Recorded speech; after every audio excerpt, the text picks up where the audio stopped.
One take, one shot, the Raw review, in which I do it all in one take, no edits. And we're going to talk today about something I've never seen before. Never in my 36 years of watching WWE have I seen this event, this thing happen, and I love it. I love it. It was a very little thing, but a very powerful thing nonetheless. Also very powerful is that subscribe button and that bell notification, ding, ding, ding. By hitting those and commenting, you can win this bell right here. This is not a toy, a replica. At 20,000 subscribers, I'm going to give it away, so please subscribe, comment, all of that good stuff. Thumbs up also. And so what is this thing that I've never seen? Something very small, something very huge.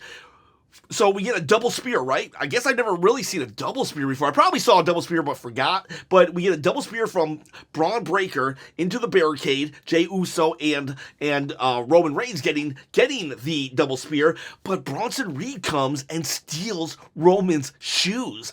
And I was like, whoa, that is unique and weird. And a lot of people told me in the chat that is a big, big deal. It's like, you just, when you just beat someone up and then you steal their shoes, it's like the most disrespectful thing you could do, I guess. I just loved it. I just thought it was so unique. And Roman doesn't ever really talk about his shoes, but you can tell that they are a very important facet of Roman Reigns' overall appearance. Because when he comes out, you kind of are literally drawn to his shoes all the time. I mean, they're glaring white usually, or I think he's done red too, but like it's very different than the rest of his his black outfits and stuff. So you're forced to look at those shoes. And so for Bronson Reed to take those shoes while he's down, very disrespectful. And now, last year we had a fight over the bracelet and the Ulafala. Now we have a fight over shoes. And I loved it. For real, 36 years of wrestling, never seen that before. And now I do know of sneaker culture. I'm not a big, sneakerhead or something? I don't know. I don't really buy shoes. I don't have a lot of shoes. I usually wear my shoes until literally I walk into a puddle and my feet get wet. That's when I know it's time to get shoes, all right? I'm poor, I'm broke, whatever the case may be, and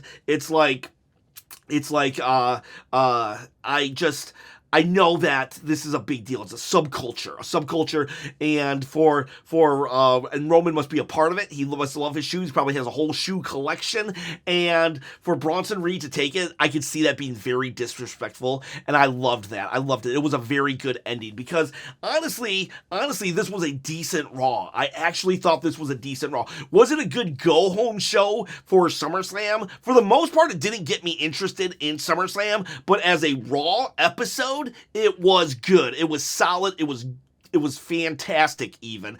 I only yawned 6 times, and it's like 6 times? I didn't even yawn at all. 6 is not that bad for me. I yawn throughout the entire day. I don't get a lot of sleep. I live off of Red Bulls and tenacity, and so 6 isn't that bad. When I get over 15, then it's like this was kind of a rough Raw. I got a text from work. Hang on 1 second. All right, sorry for the cut, but for real, my job. This is why I gotta quit the day job actually, so I can produce wrestling content full time, baby, uninterrupted, because all hours of the day, all hours of the night during solar eclipses, they're texting me, calling me, and saying, "Hey, boss, how do I do this?" It's like, you did it. You've done it every single night for the last 2 months, and now you forgot. Whatever. So yes, we start off the main event. The main event scene is. It's Jey versus Bronson Reed, and it ends in a DQ. We all knew it was going to end in a DQ. It was decent enough for the little bit of time we had, but the cool thing was they were outside the ring, and it was a cool camera angle watching Braun Breaker just come and spear Jey Uso. They beat him up for a little bit. That's when Roman comes out, right? Roman and his nice sneakers, and they come out. At first, they beat up Braun and Bronson, but then eventually Braun Breaker and Bronson Reed, they spear both of them. They beat them up. They tsunami Jey. They tsunami Roman. And yes, and then we get to the part where they steal the shoes. And that was just great. That was brilliant. I loved it. I really do love that. Just a very small detail. A small thing, but a huge thing. And I just love when I see things that I've never seen before in wrestling. It's very rare. It honestly is very rare. And so I'll take it. I already told you that I yawned only 6 times, but I will say that there was I think there was 12 commercials. I might have lost count though. So we're going to say 12 to 13 commercials. And if you do, the commercials are 3 minutes. So that's 36 to 39 minutes of commercials in about a 2 hour and 40-minute Raw. It went a little over today. And so, yes, I loved that segment. That was the main event segment. Now we will rewind to the beginning of the show. It was another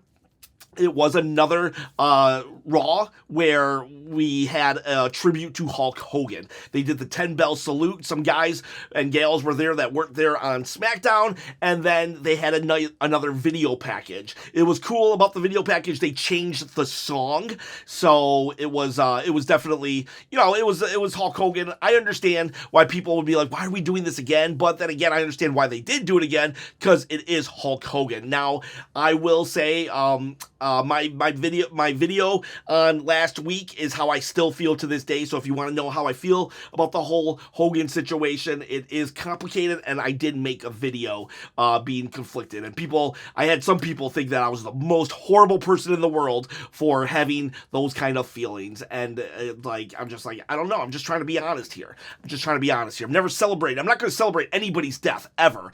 But I just, it's complicated. But you can't deny what he did for the business. So anyways, that was pretty much it. I think they had one more video package for Hogan, and that was pretty much the tribute.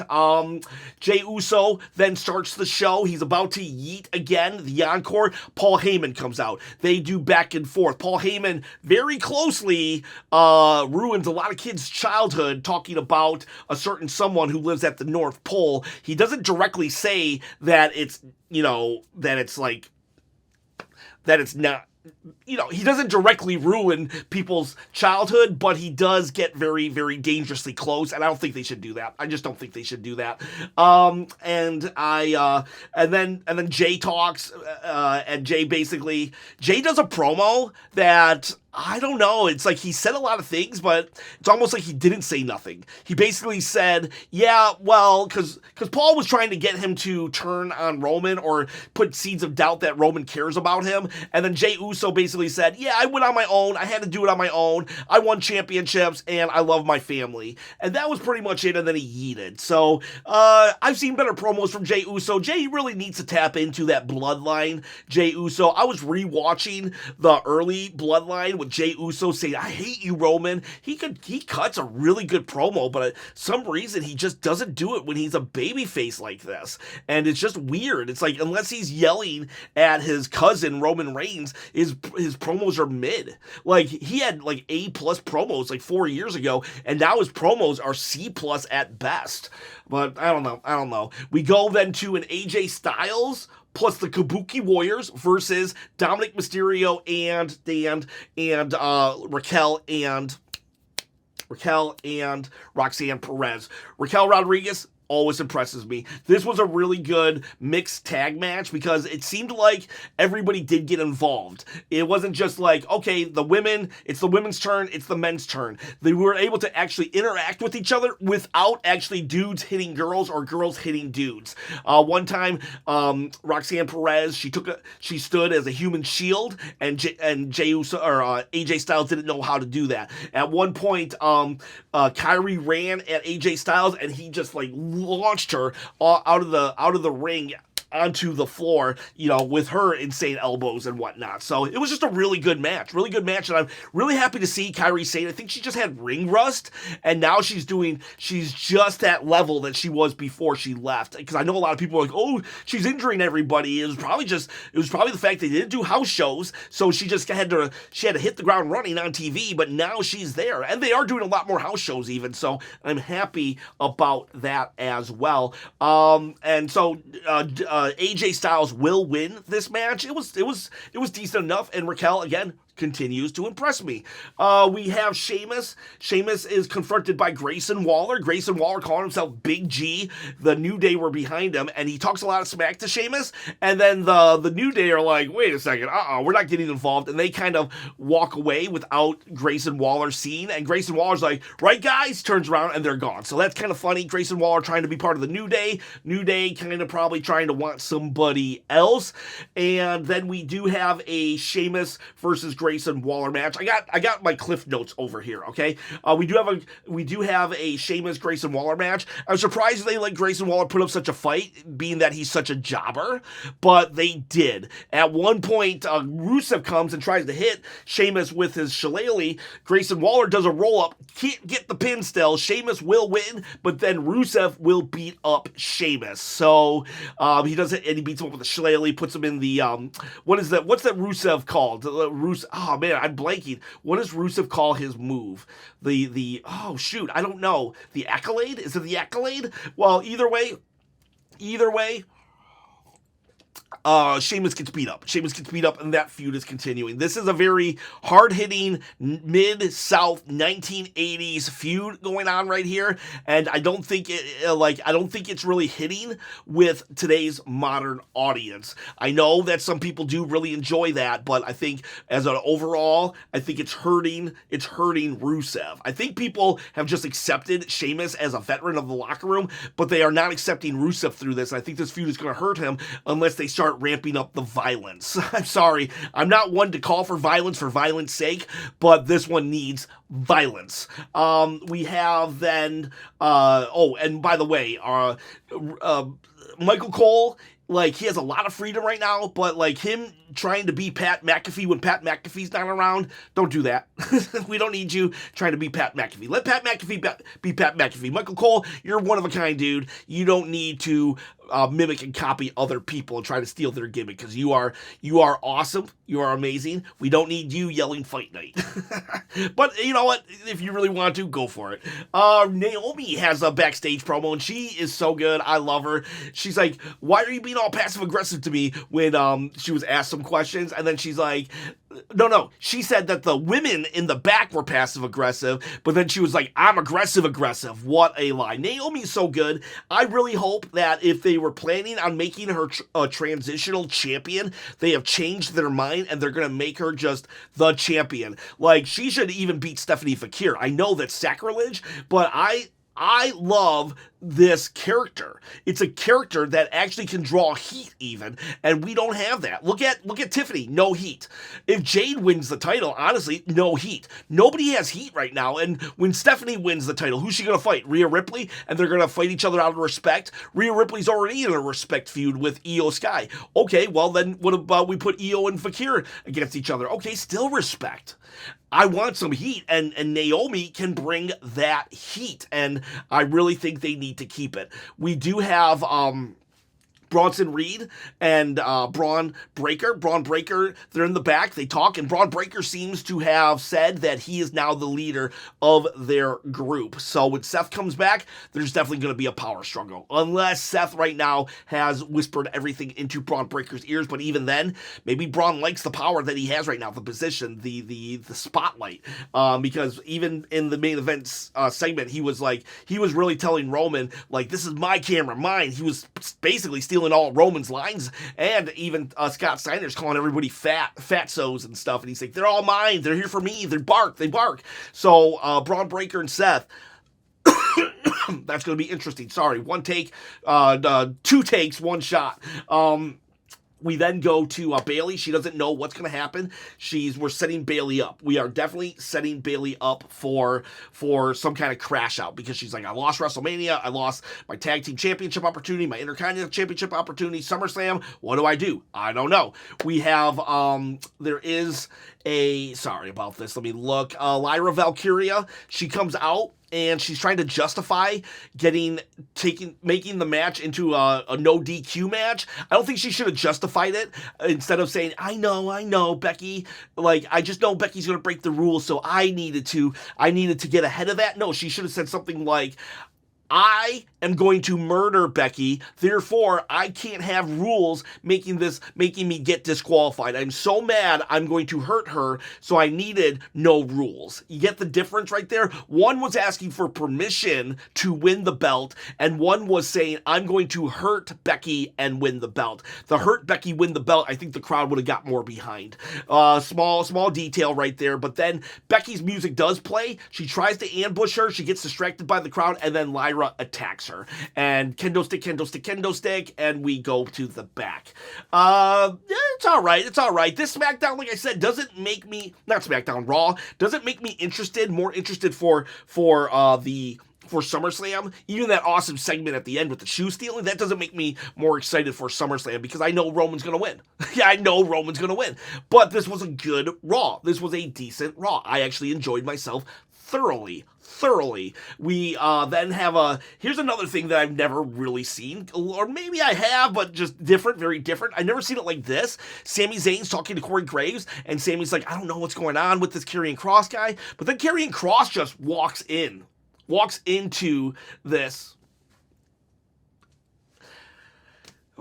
My camera's my SD card is about to crash, so, like, I'm out of time, so this is going to be 3 takes. Alright, I'm so sorry about that. The footage, it died on me, so the camera died on me because the card filled up with space. So, anyways, we're at the Karrion Kross promo. Never seen something like this either. So, 2 never seen before, where basically the interviewer has to leave because Karrion Kross walks in and says, hit the bricks, sits down, and him and Sami have a confrontation, a discussion, not a beatdown, which I appreciate because there's too many just like, we're gonna go into the ring together, so let's just fight.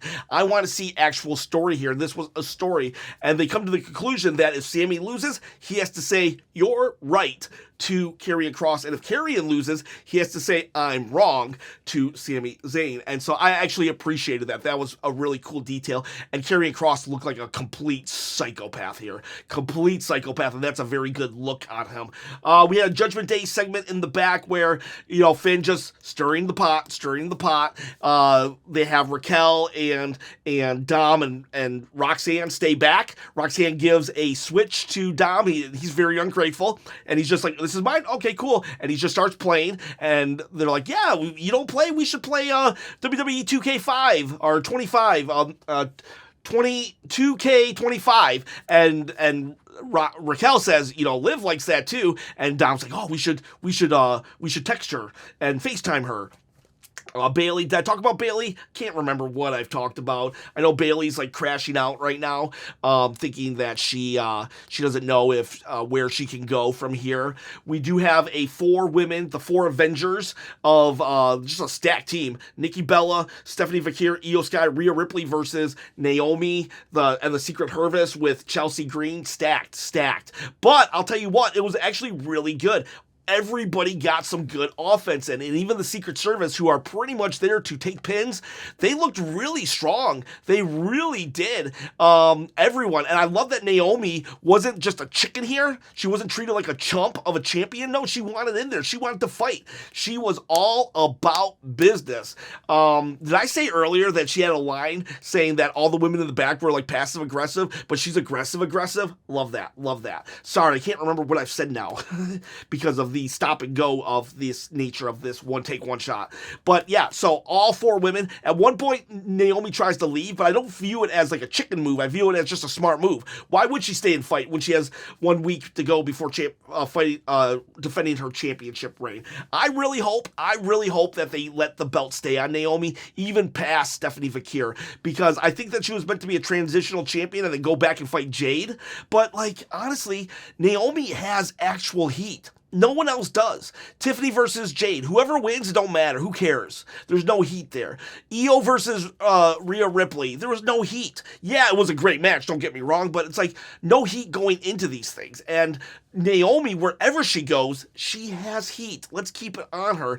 This was a good match. I think eventually Stephanie pinned one of either Chelsea or the Secret Service, which was interesting because, Stephanie's not even at SummerSlam. So again, that kind of goes with the theme of Raw being a good Raw, but not a good go-home show. And, okay, whatever. Let's just keep going. The LWO also, they fought the Judgment Day of Finn and JD. Good match. Good match. I am starting to really like I'm starting to really like the LWO. I really am. I don't know why, but suddenly I'm liking them. They even did a coast to coast. That's when you get on one ring post and you literally drop kick somebody hanging upside down on the other ring post. That is so freaking difficult. Haven't seen one since Shane O'Mac. Show me the money. I have not seen one, and it was like stellar on a random Raw coast to coast. Whoa. Let me repeat that. Whoa. And El Grande Americano gets involved. Dragon Lee fights him to the back. He changes his outfit somehow, comes back out.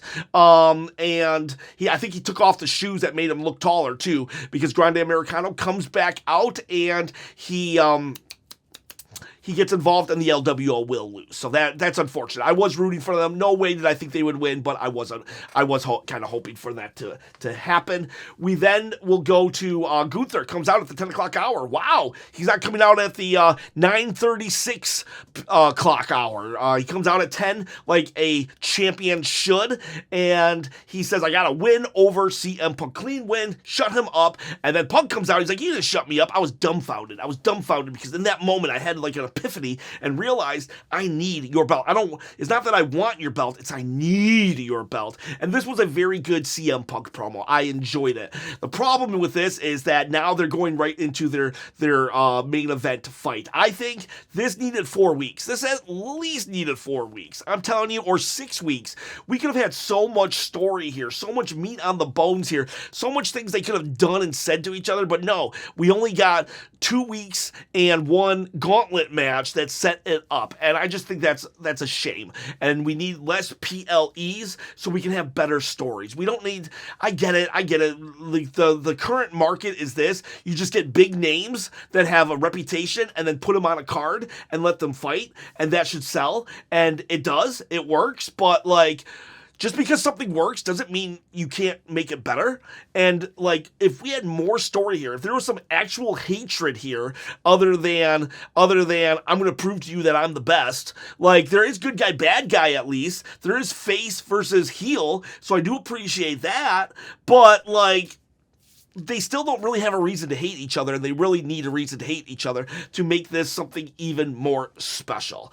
And then after this is when we do have, so basically Punk verbally destroys, well, I mean, I wouldn't say he destroys him, like, he makes Gunther look weak, but he does leave Gunther just angry and upset because CM Punk's going to show that he's the best in the world, and he needs the belt. But other than that pretty much ends the segment. And then we go into the main event segment that we talked about earlier, where it's Jey versus Bronson Reed and DQ, which leads to the shoes being stolen, which leads to me being like, yes, that's awesome. I love it. So what was this Raw? If this was a bad go home show, but it was a great Raw. 1, 2, 3, 4, 5, 6, 7, 8 chops out of 10. The last couple weeks have been a struggle, but this one was not. This was a good Raw. I definitely, if you want to watch the highlight reels, definitely do that, but you could watch this Raw also and find yourself enjoying it. Maybe doom scroll on your phone while it's happening, but yeah, you could definitely have this in the background. Definitely worth that. I appreciate every single one of you. If you want to join the Patreon, I do have a Patreon channel. It's the first thing in the description. Do it. Join the Patreon. Help support the dream, and I'll do any video of your choice that doesn't revolve around Bill Goldberg, because Bill Goldberg, I hate him, and I love each and every one of you. Boys, girls, have yourselves a great day.